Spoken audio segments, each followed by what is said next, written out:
right, guys, welcome back, MGM MarketAbilities, and Wyatt is back. I'm back from Guantanamo Bay, guys. Yeah, Is that where you were? Huh? Is that where you were? I mean, I thought you were just in Missouri. Well, yeah, same thing.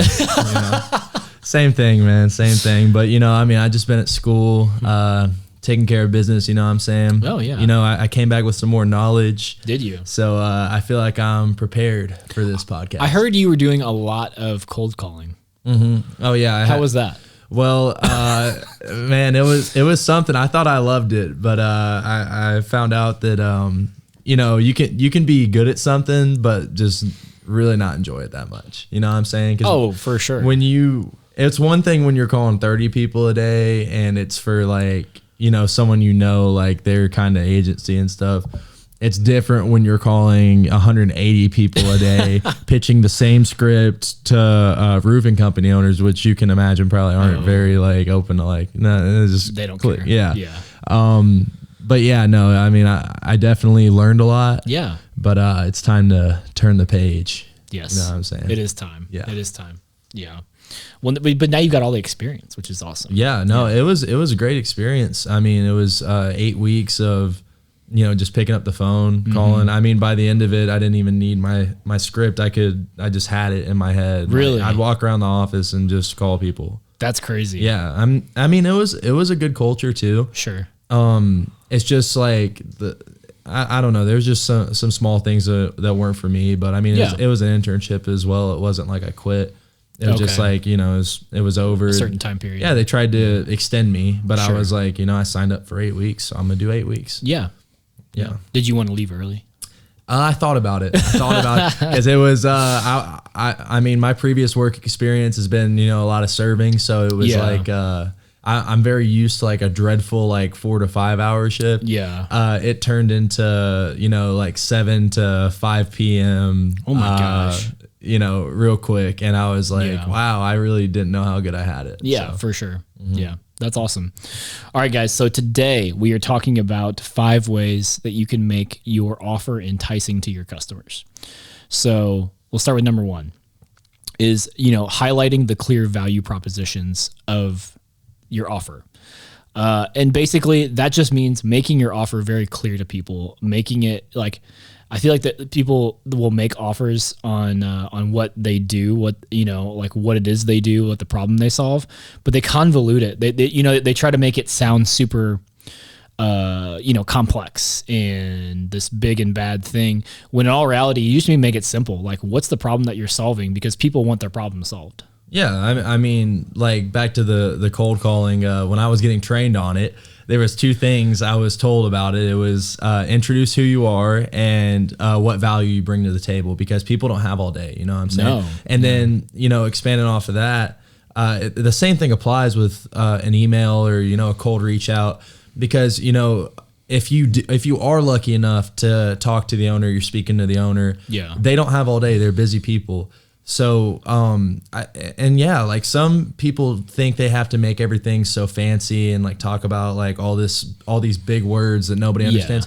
Make it simple, really explain what you're doing. Yeah. You don't have to sell a bunch of garbage. Okay. Yeah.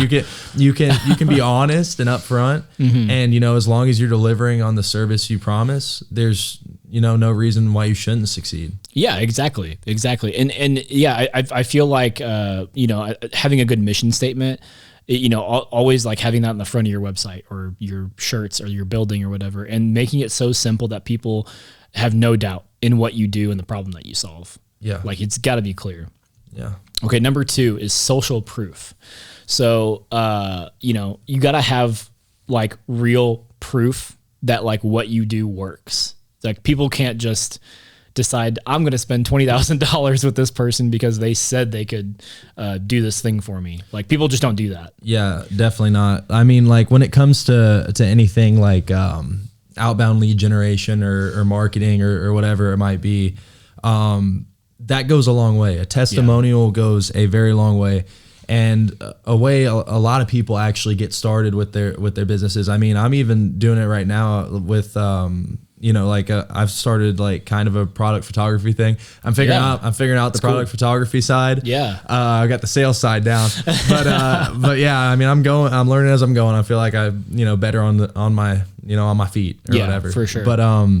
But yeah, I mean, it helps a lot to go in and just, even if you're not charging a lot at first for your service, or, even if it's free, just going in, doing God's work for them, getting it done. And if you deliver a quality product for a brand that's very notable, and God willing, you get them back that next month, and then they're like, okay, now we actually want to be like a client because we trust you. Yeah. But even having them in your portfolio, saying like, hey, I partnered with so and so, so and so, so and so. Okay, now like I don't even have to really research or like find people; they find me. Yeah. Because like I'm the guy who worked with Target, I'm the guy who worked with Best Buy. Like, no, y'all come to me. Like this is not the other way around. Right. And I just want to touch on if you are just starting out. One of the best things you can do is have some of your close friends, give them the product for free, and just be like, hey, all I ask in return is like a video or a written or both testimonial that I can just show people that this is actually, real, and be real with them. Like tell them, I need you to tell me if this works or not. I need you to tell me this is good or bad. You need to show me the holes that I missed in my offer. Because if people will come to your offer page, or they will ask for proof. Like they're going to be like, well, I like what you're saying. It sounds really good, but how do I know it's going to work? Yeah. And what guarantees are there? And then so if they see real people on there being like, oh, it does work. This is very cool. It's a game changer for sales. Like it makes it kind of it brings down the walls of the customer. Some of that friction. Yeah. No, I can agree with that for sure. I mean, it's. At the end of the day, when you're first starting off, I mean, it might be hard to like be like, all right, like I have this, set amount of product or whatever. But like, if you don't actually, it might seem like you're giving something away for free, but in reality, like that testimonial is going to help you sell like, the other 11 of the 12 dozen, what I'm saying? Yeah. Oh, so for it's sure. like the payoff. I mean, that's literally what it is. It's money out, money in, it works out. Yeah. 100%. Yeah. All right. Number 3 is add bonuses or incentives. So, this works well for like tangible products or like digital products where it's like a one-time discount, or you're like, hey, just this week only, I'm going to give you guys this extra thing that, what I mean? Like, how like clothing shops they'll randomly for like a week do like, if you buy a sweater, we'll give you a free hat with your purchase or something like that. That's always a good way just to get customers in the door, and it feels like they're getting more value than they're paying for. You know what I mean? And then it could even cause several returning customers. Yeah, no. I totally agree with that. When you add a sense of urgency, things tend to get done quicker. If there's a value prop there. Actually, one thing I learned in my professional selling class last week was, I learned multiple approaches on how to really get, a contract signed. Cause you can get someone to shake your hand all day and be like, hey, yeah, man, like I want to do this. Getting the actual like check, getting the actual, tangible, intangible becomes tangible. It's a lot harder than you think. There's steps on steps on steps to this, but to simplify it, one way you can get this done a lot quicker is if you're like, hey man, like, I'd like to get this thing going. Like I want to get the ball on the ground. I want to get things moving. You know what? Just for you, man, 15% off if you sign before, Sunday. Yeah. Just like some random day. But put some pressure on it. Yeah, definitely. It kind of gets the point across, and it's a lot better than, in my opinion, than just constantly reaching out and begging and being like, hey, like, when are we going to do that? You know what I'm saying? Yeah. Because it's a lot less, first of all, it's a lot less demeaning. No one wants to do that. No one wants to, no one wants to, bug somebody or annoy somebody. Yeah, of course. So I think that the sooner you can get things signed, the sooner you can get things delivered and done. Once you can get it out of the way, I think that you can give up pieces to make that happen. Yeah. For sure. Yeah. Oh, absolutely. Yeah, for sure. Yeah, it's and I always like every once in a while just giving them a little bit extra without telling them that you're going to. Especially if they've been like a good customer. Like you're like, hey, you've been awesome, easy to work with. You know, like for us at Growing Media, like you know, we do a lot of video work, and it's cool. I think sometimes we even throw in some like extra photography, you know, just as like a, hey, you know, thank you for being our customer. It's always nice to do stuff like that, or even as cheesy as it is that your mom still does it. I think is brings in like those baskets around the holidays, you know, full of goodies. Christmas card, like from your friends at Growing Media. But I mean, even it is cheesy, but it's like, it just shows that you care and that you've been thinking about them and that you do appreciate them. You know what I mean? Yeah. And I think sometimes, you know, customers forget that, you know, like they're like, you know, are they ever actually thinking about us, or are we just money to them, you know? Well, the idea is to kind of turn it, well, you know, you got to keep it business, but like if you can make that like an actual relationship, totally. I feel like that's so much more valuable, especially down the line, because you know, you can get someone, it's one thing to get someone to sign one contract, but what if it was like every year for the rest of your life? You get that contract signed, 'cause it's like, hey, it's my buddy, you know? Yeah, exactly. Instead of like, oh, like this is someone who I work with. Like, you know, I mean, it makes sense. It makes total sense. And often it's reciprocated and, you know, given back to you. Yo, for sure. Yeah. Tenfold sometimes. Yeah. All right. Number 4, customize for the client's needs. I think for, especially the industry that we're in, when it comes to marketing is so necessary, because not every customer needs every single thing that we could possibly do. You know, maybe they already have a really great website, so they don't even have to worry about us doing that. And all they really need is some really killer video and some placement. You know, they don't even really need photography. So if you like come at people with like the whole Megillah, they're going to be like, hold on, we don't need all of this. You know, or if you come at them with like one little thing and like you have set packages that like it's this or that. I always feel like you need to be a little flexible and a little customizable for each client, because they're going to appreciate that and actually see that you're flexible and that you can work with them, not just for them. Yeah. No, I totally agree. I think that actually even helps in the selling process, is just letting them know that, hey, we're not a cookie cutter club. Like, you're not getting the same, like a pizza shop isn't getting the same marketing that like a dress store is. You know what I'm saying? Just something random. But people do appreciate that. People appreciate you being like, okay, like, you know, we understand you do a different kind of thing. And like when I try to sell to somebody, that's kind of something I bring up. I'm like, yo, like I get it, man. Like, I understand that, like, even before I talk about pricing, they're like, well, how much does it cost? And I'm like, well, you know, man, honestly, it's entirely dependent on what you need. Really, more than anything, I would just love to have a meeting and really figure out how we could work together, how we could figure this out, because we're not going to have the same plan for you as everybody else, man. For sure. It's like giving let me think. You know Ronnie Coleman? Oh yeah. It's like giving Ronnie Coleman like some TikTok like 3x3 workout. You know what I'm saying? like just like it wouldn't work. It doesn't. It doesn't. I mean, there's advanced, there's intermediate, there's beginner, there's everything. You know what I'm saying? And it's important to really understand your clients' wants and needs.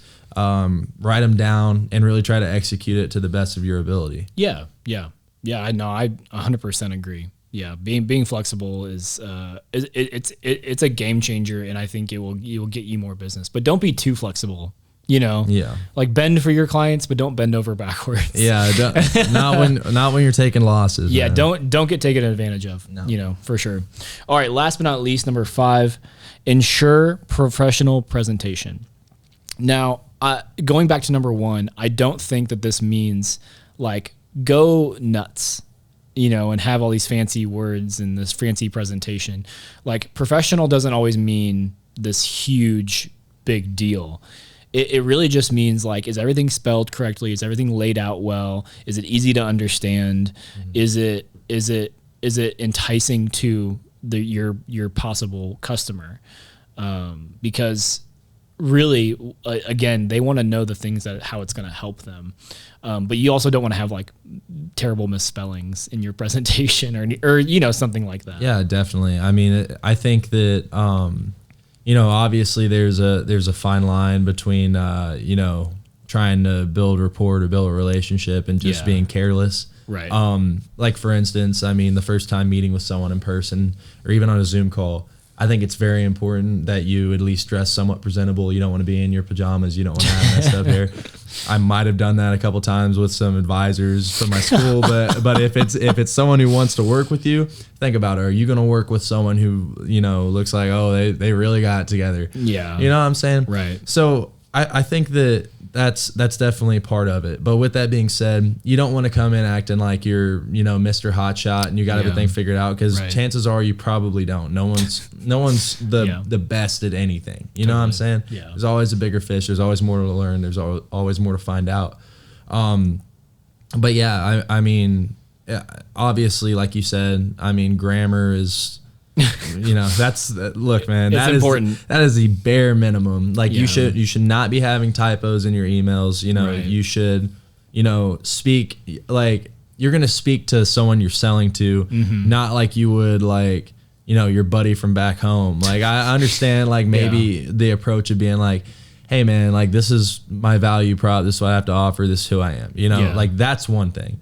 But if you go in there, you know, using slang, just being like, whatever, no, like I'm uninterested in working with you because I mean, you sound like you're from the streets of Compton. Like I'm good, man. Yeah.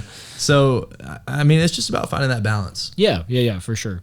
So, I mean, that's pretty much all we have for today, unless you have more. Do you have more? You're good. Yeah, I'm good. No. So just make your offer simple, enticing, and be a little flexible, especially if you do like high ticket stuff.